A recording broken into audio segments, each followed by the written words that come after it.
So, about a month and a half ago, do we all know who Stephen Wolfram is? Wolfram. Does anyone not know? He's going to give me a call tomorrow at 10 o'clock. Seriously. Come on, you can say you don't know Stephen Wolfram. We have some friends of friends of his, so yeah, so that's great. So he had this post about a month ago about tracking emails since 1989, since he first had it.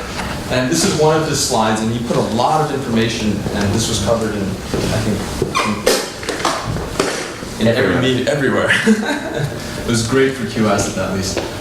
And you can see that he was sending more and more email as he got older, which makes sense. And then he averaged that per month. And one of the other things I thought this was fascinating was the slide of when he was sending email. And in particular, you can see, this is my favorite part. Like he's sending email usually from like around, I don't know, 2 p.m. till maybe around 7 p.m. like a.m. in the beginning, right? And he was like going to bed, probably this white area is probably when he's sleeping, right? Typically, so until 2002, he's actually sleeping from 6 a.m. till like 3 p.m. I just want to point that out. And then all of a sudden he has this wonderful change in his life, and you can see, you know, he's sending more and more emails out, and at least he's better. But every so often he pulls something crazy like an all-nighter.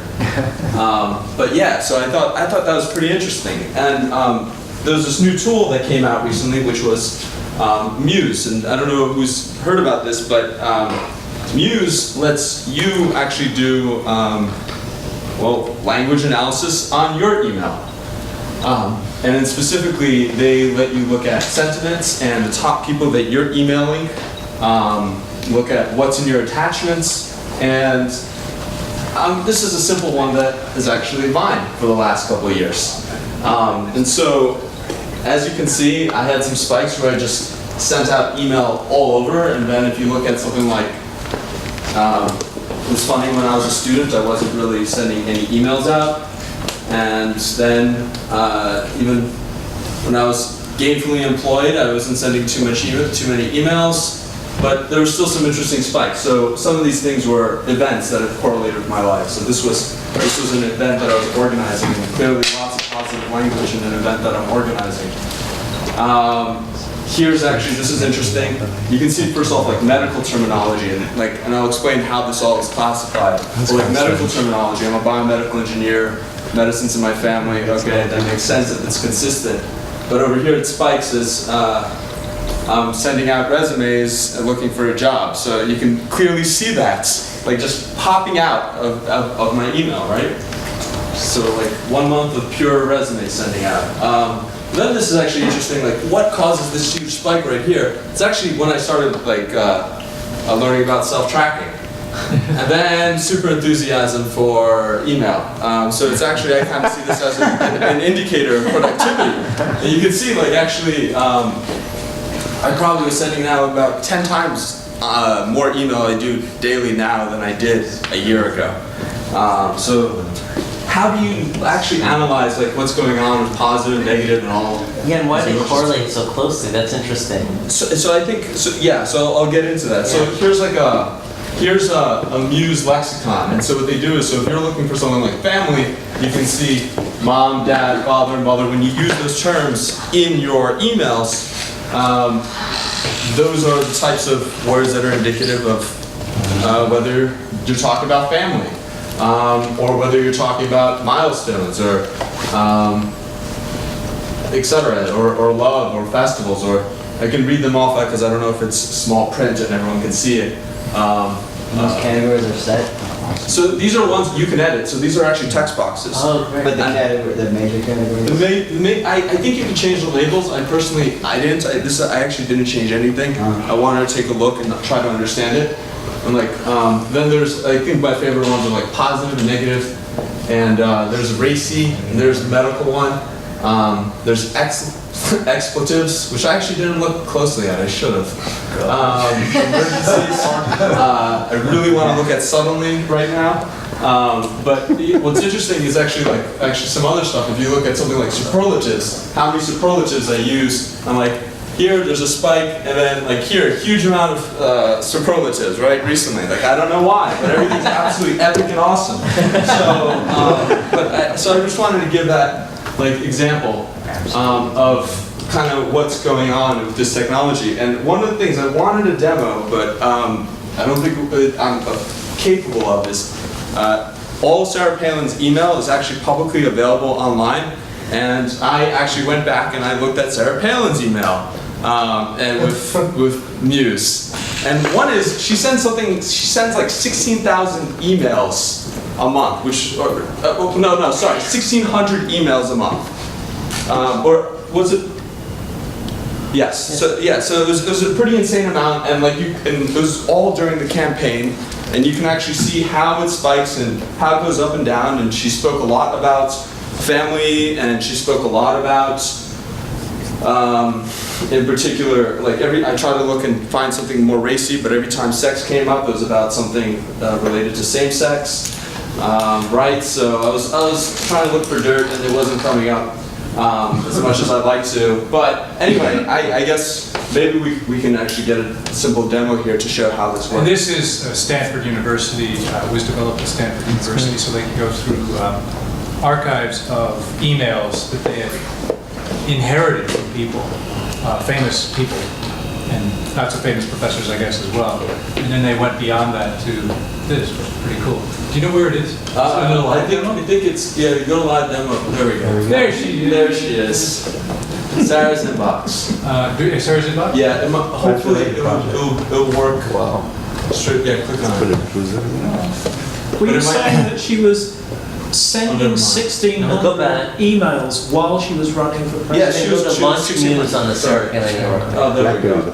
We'll see if it launches in real time. You type in Russia. I was looking for things like that. I was looking for Charlie Gibson, but there wasn't as much. There was a lot of it was really just basic strategizing on the campaign. Does Muse do the word cloud type thing? How many words, certain words? How many, how many times you use the word whatever? Yeah, so it says, it doesn't say the word, but it says the categories. Yeah. So if you, so maybe we'll get there, but what it'll show you, it's like, you have, say, 100 emails that have racy words in them. And then you can actually go back and say, who do you have the raciest conversations with? And so one of the things was I looked at conversations that I had with my sister, and I said, well, okay, they're positive during this part, and they were about these types of conversations during this part of my life. And it was kind of interesting because I was able to gauge back, and I actually noticed that I had a wide range of conversations with my sister and a lot of terminologies that was going on. So can you click through the graphs to the data sets that they're based on or anything?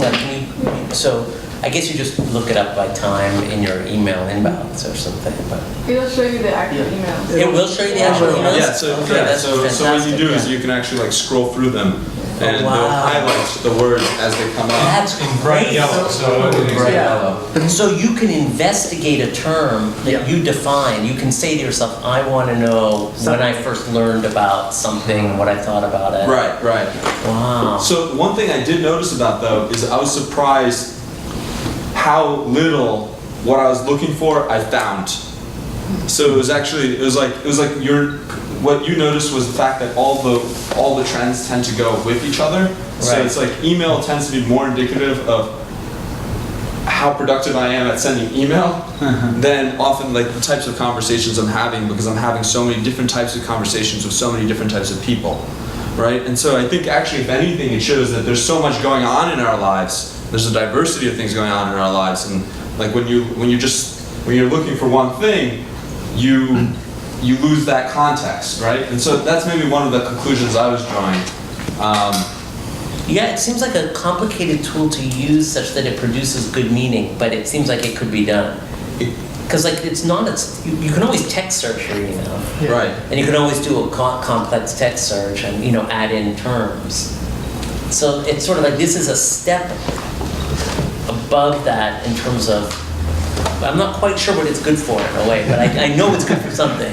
But just seeing the volume changes is interesting because I found a big period of depression where I had like almost no emails and then it went back up.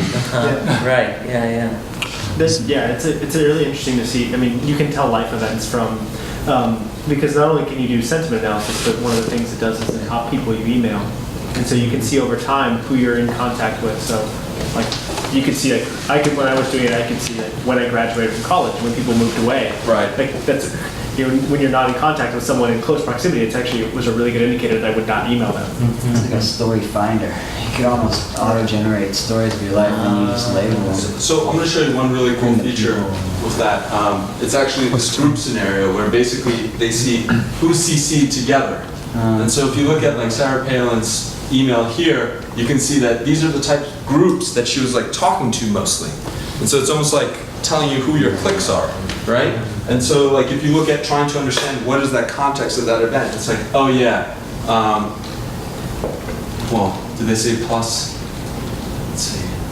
You gonna double click on one of them? Just look at, so Chris Perry, which was one of her top aides, and the three other people who are typically related in her inner discussions for the campaign management. And you can completely see how... Over on the left here too, it's kind of interesting. Oh, right.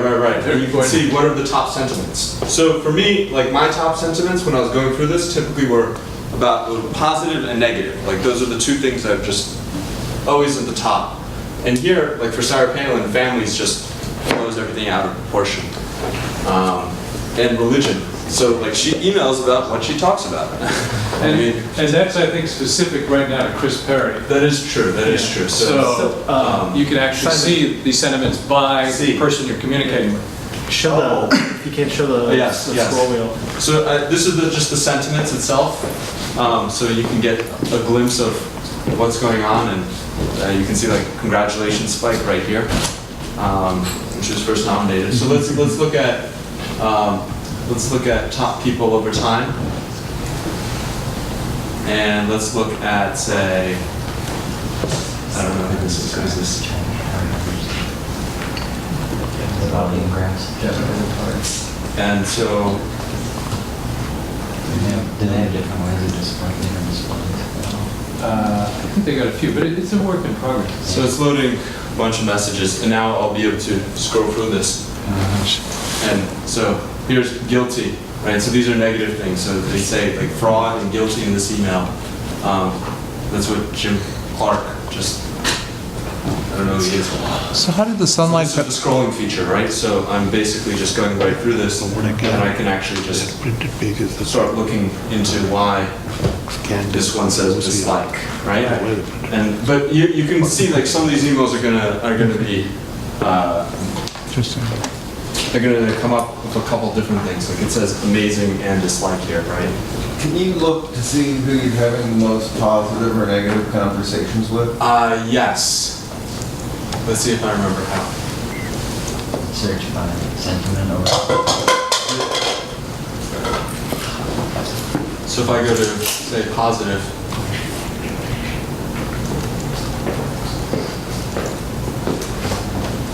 and then it says I have like 250 positive emails with Yeah, Chris it's Perry, interesting.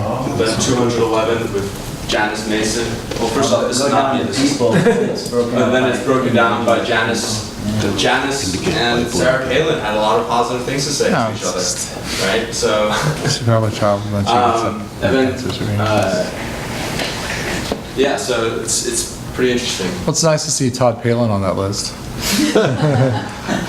Simon, that's great. I want to get Max in, so I guess we should Sure. probably do that, but that was fantastic. That's great.